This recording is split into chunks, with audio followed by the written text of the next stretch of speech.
allegiance to the I pledge allegiance to the flag of the United States of America and to the republic for which it stands, one nation, under God, indivisible, with liberty and justice for all. Thanks, Drew. All right. Call this meeting to order. Those present are Darrell Baker, Gary Matthews, Charles Vance, and Dee Ross. All right. We need to approve the minutes of the public hearing held on October 1st, 2015, at 5:30 p.m. So moved. I'll second. Any further discussion? All those in favor, please say aye. Aye. That being unanimous, motion carries. Next, we have to approve the minutes of the regular session of Lincoln County Commission meeting that was held on October 1st, 2015, at 6 p.m. Any further discussion? All those in favor, please say aye. Aye. That being unanimous, motion carries. Next, we're up public comments. Percy Sims. Fast. Fast. Well, we started this at last meeting with the Mud River Dam, the boat ramp. And I hit such a quagmire this week when I tried researching it, that I thought maybe I'd give it to you guys and work it out.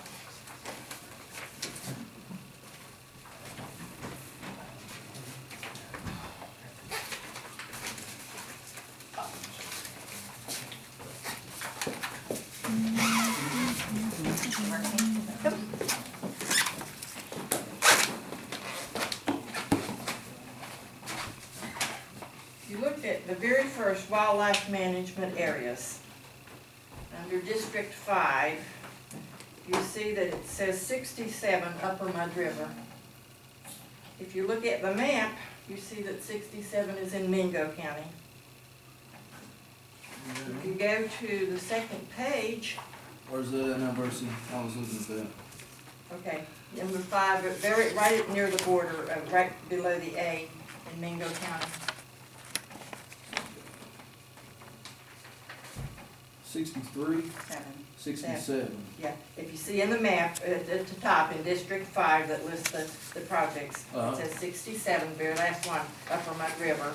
Right. But you see on the map, that's in Mingo County. If I were looking for that, I wouldn't very well find it, would I?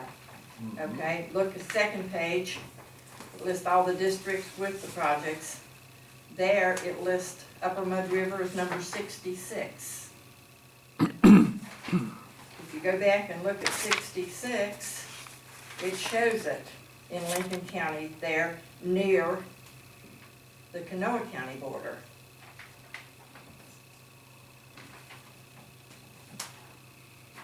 You go further, Let me see, so let me ask, come here, let me show you this. I'm talking about this right here, 67, here's 67. Right? Right here. yeah, okay, this. 66 So, okay, is Upper Mud well, okay, River. okay. All right. And 66, if you look at 66, under number 5, it says Morse Creek in Kanawha County. Well, that's in Lincoln, 66 is in Lincoln County. So I'm at my wit's end, because here's the only thing that you get when you have the option to pull up. If I were going to visit the county, here's actually all you get on it, Mud Lake. From the That's everything. DNR. Yeah, So you pulled this off of their, off at West Virginia. And it is an Upper Mud, you see the very last page, 67, 66, Oh, I it see shows that. as the, yeah. And in the trails under Lincoln, it don't list the project number, but it lists a trail at the boat launch on one of Dog Pool Ridge. That's that's absolutely all you get off of the, What kind of trail is it? I didn't know it existed. I just wonder, is it a hiking trail, a bike trail, or? dog, what did you say, dog trail? Dog, it says Dog Pool. Dog pull? Mhm. It's not. No dog under there, it's dog bound. Yeah, here is the 14, here's the most current one. 67, that's my source for that, you can have that, shows 67, and 67 is down in Indigo County, so. Oh, yeah, okay. I see what, yeah, this is different. Yeah, This is, look at, You know, Percy, though, if you look at the other things too, their numbers are not making. oh, it does, it I was, mean, even in Wayne, when you look at what, Euclid Lake is listed as 58, it's a real nightmare. it's not even listed as 58, there's a 59 and 63. You see what I'm saying? All Yeah. these numbers are off. Well, they're not even a 67, I couldn't find a 67 in any district, Uh-huh. which they have Mud River listed as a 67. Yeah, when you get over here, they got this listed as a 66, but they don't even have the Eckley listed. They don't have even one of these, so I don't know. Kind of looks like these two, they don't even. Yeah, and these are all, if you were looking for a place to, I found this because I was trying to see who's serving the area. Here is another source, so that's. that's the, okay, that's, all right. So I just don't know how we get to who's responsible for the area and to get it cleaned up. Is Brian Hoffman, you think he would be his executive secretary under the administration? Yeah, now Troy Murphy, I don't know who he is, it seems like he might be, Can I have this? that's what it Thanks, Chris. Thanks, Percy. All right, so we make some phone calls, we don't see, we'll rock and roll. All right. All right. So let's, get that. Rick McDowell, Green Wastewater.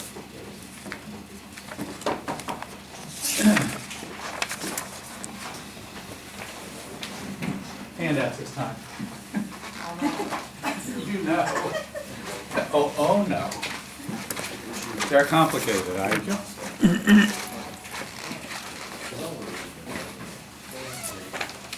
Take one, pass them along, kids. We are coming to the point of this being over, and I want to sort of let you know what we know and what's happened, and what you got here on the first 3 pages are all the homes that are direct discharge homes, the 72 homes that are direct discharge homes. And it's just for your information stuff. These are the results from the required sampling that has to be done once during the 5-year period. And it's over on the right-hand side, and we're looking at fecal, BOD, TSS, and pH. And if it's shaded, that means that the most recent sampling is not acceptable. It still hasn't gotten to the correct limits. At this point, I'm not worried about the pH. Because you'll notice that there are a lot of those that are highlighted, and I'll talk a little bit more about that when I give you the next handout.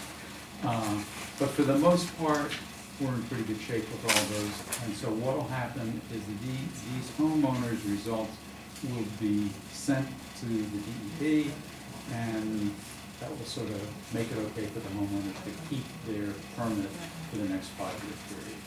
So we're in pretty good shape for that. So the first 3 pages are those homes that are direct discharge, those 72 homes. The next, page 4, we've got 14 homes that are not direct discharge. They're in-ground systems that we put in. They don't need a permit. And then after that, there's some homes that have been abandoned where there were trailers. The trailers are gone.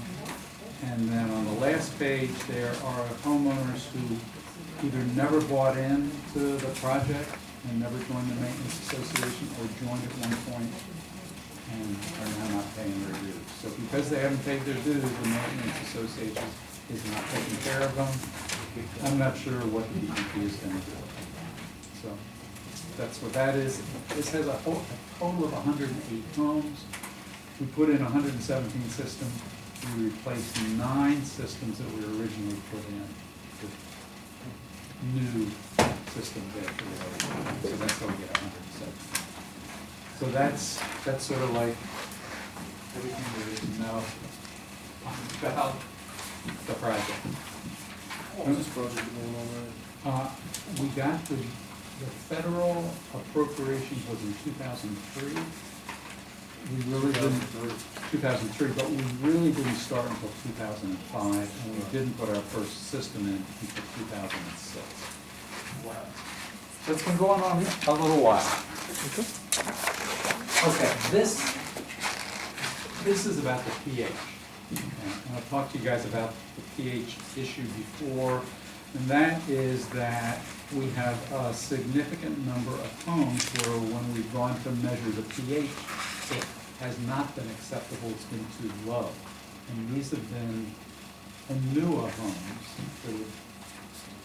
At one point, Anua was our buddies, and we found out later that the systems that Anua was putting in and had been putting in, not just in our project, but since 1999, did not meet the NSF 40 requirement. So of those systems that Anua put in, they have put in 58 systems that have been sampled. 24 or 41% of them had an unacceptable reading in pH. What caused it? What is causing it, the systems are peat, which would tend to lower your pH. And in the systems that Anua is manufacturing now, and has been manufacturing, but never sent to us, that are this NSF 40 certified and acceptable. They have limestone in the base of the system. Our systems all have granite in the base of the system, so the limestone sort of sweetens up and makes the pH correct. So the reason that I'm saying on the first thing I handed out, where we have all these homes that have unacceptable reading, is that we're not the only ones in the state with this. And I think the DEP's got their hands full of a mess. And my general impression is they have put their heads under the desk and they're not doing anything about it at all. So, the last 2 pages of the handout I gave you are 2 pages from a case study that's on the Anua website. And it's a case study about the Lincoln County Green Wastewater Project that they did during phase 3, which was back in 2011 and 2012. And at that point, they were very engaged in the project. Whenever we had a problem, they'd come out, they'd send engineers to help us. After phase 3, they stopped doing that. When the economy turned down, they fired all their engineers, and the people they had left were salespeople. And the salespeople do come out sometimes, but they really don't know how to solve these problems that we've got. So anyhow, the second page of the case study quotes this McDowell character who says, without manufacturer commitments, we found that systems will not work properly. Anua, the manufacturer of the Purico heat fiber biofilter, its ongoing involvement has been pivotal to the project's success. Well, that was true in 2011. They're not engaged. They're not helping us anymore. So what I'd like to do, I'd like to write to them and say, you no longer have our permission to have this, put this case study out there to the public. And I wanted to check with you guys before I did that. Unless they wanted to put the final results with it. Well, that would You know what I be, mean? sure. I And mean, change that quotation. I mean, because, that's the whole thing, is they're using it as a way to, get more business. Exactly. And, but we know that we have problems with them, and they do have problems with them. So I think it's a good idea to write them. I just think that I would, say why you're writing them, say, the reason we don't want you doing this is because, as you all are aware, we've had all these problems here in the last several years. And is it okay if I say that the county commission, it's not just me, it's the county commission requested? Yeah, I think it's a great idea. Okay, good to be done. Thank you. Good deal. Apologize for the people. Now we have discussion concern possible action, review and appointment of Lincoln EDA. I move that we appoint Zach Maynard, Josh Staples, Rick Hill, Jason Cook. I'll second. Any further discussion? All those in favor, please say aye. Aye. That being unanimous, motion carries. Let's see, we're going to Mike Webb with Region 2 drawdown request for Big Hearts. I have the, for Big Hearts Phase One, Small City Block Grant, request number 13, and it's for a total of $246,820.38. And that includes an invoice from Region 2 for admin services, invoice from E.R. Robinson for engineering, and an invoice from Danny Sullivan excavating for the construction portion of it. And we have a motion for the resolution. Any further discussion? All those in favor, please say aye. Aye. That be unanimous. Motion carries. And it is on pace to be finished on time as far as, I guess, February, March, between the tank and line first is what they got us. How many total people we got served on project? Do you know? It's a lot of them, there's a lot of them. Yeah, I can't remember.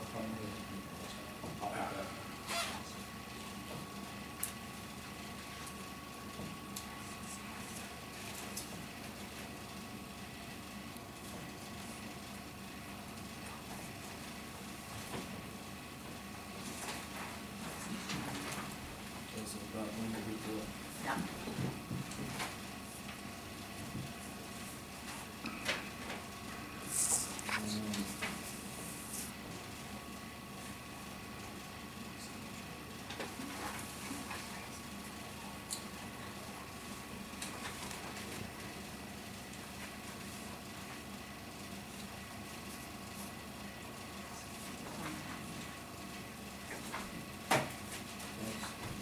And next, I have the, again, a small city block grant, request number 19 for Big Hearts Phase One. And I'm sorry, that was for Francis Creek. The first one was? I'm sorry, I missed that one. But we just approved Big Hearts. I don't know, we just approved Francis Creek. Right, what I'm saying is we literally Yeah, approved Big we need Hearts. to- So we need to literally approve Francis Street. Am I right? Yeah. You want to go ahead and list the numbers you give us, the 246,000 with Francis Creek That is- project? yes. What are the numbers on the Big Hearts project? Big Hearts for the Small Cities Draw, number 19 for Big Hearts is $4,933.73. And that simply includes an invoice from Region 2 County Government for admin services for the month of August. You need a motion now to approve the Francis Creek. Yes. I'll motion. Any further discussion? All those in favor, please say aye. Aye. That be unanimous. Motion carries. And on the last, I actually have an additional draw for the Big Hearts Phase One, and it is for a local draw for accounting from Martha Griffith's office, $1,444.30. Again, from local county commission funds. I'll second. All those in favor, all those in favor, please say aye. Aye. Aye. That be unanimous. Motion carries. And it just needs the one signature. Water projects.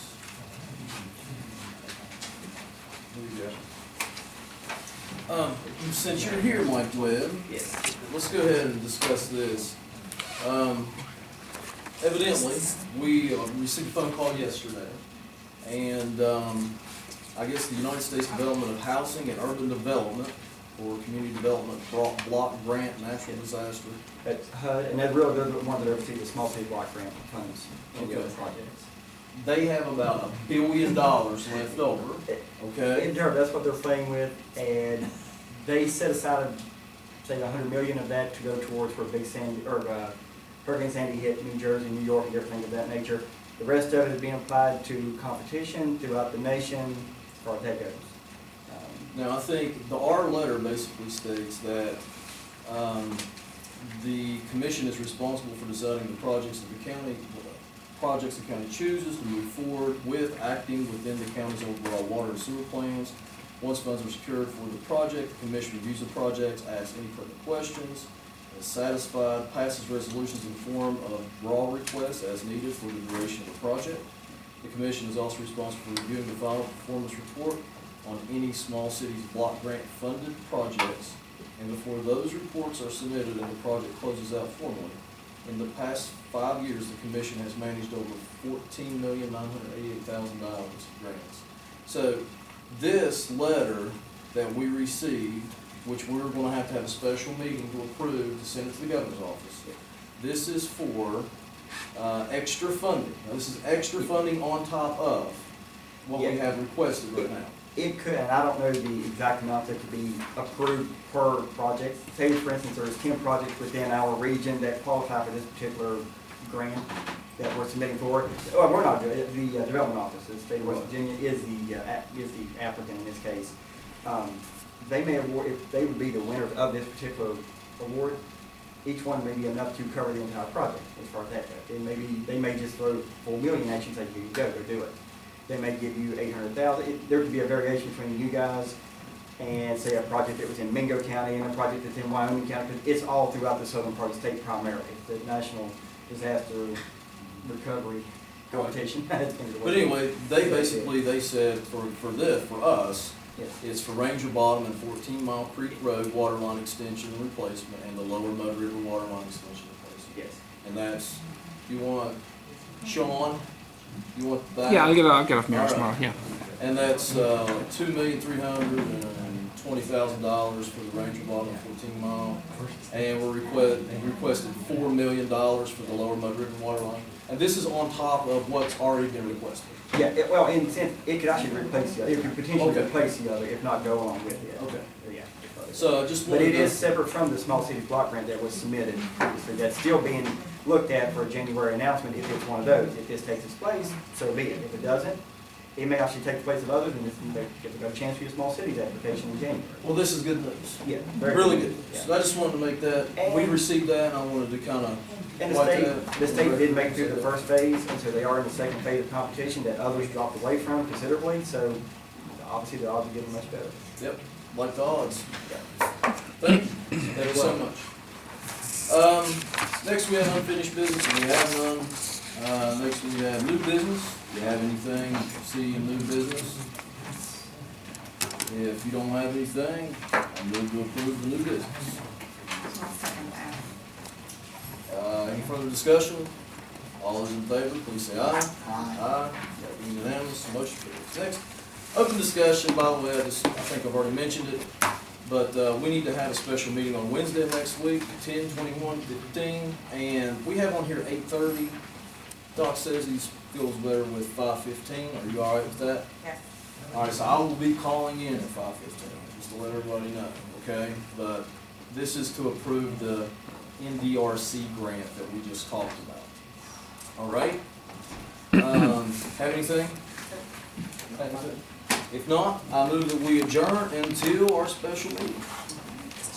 All right, we're adjourned. Okay.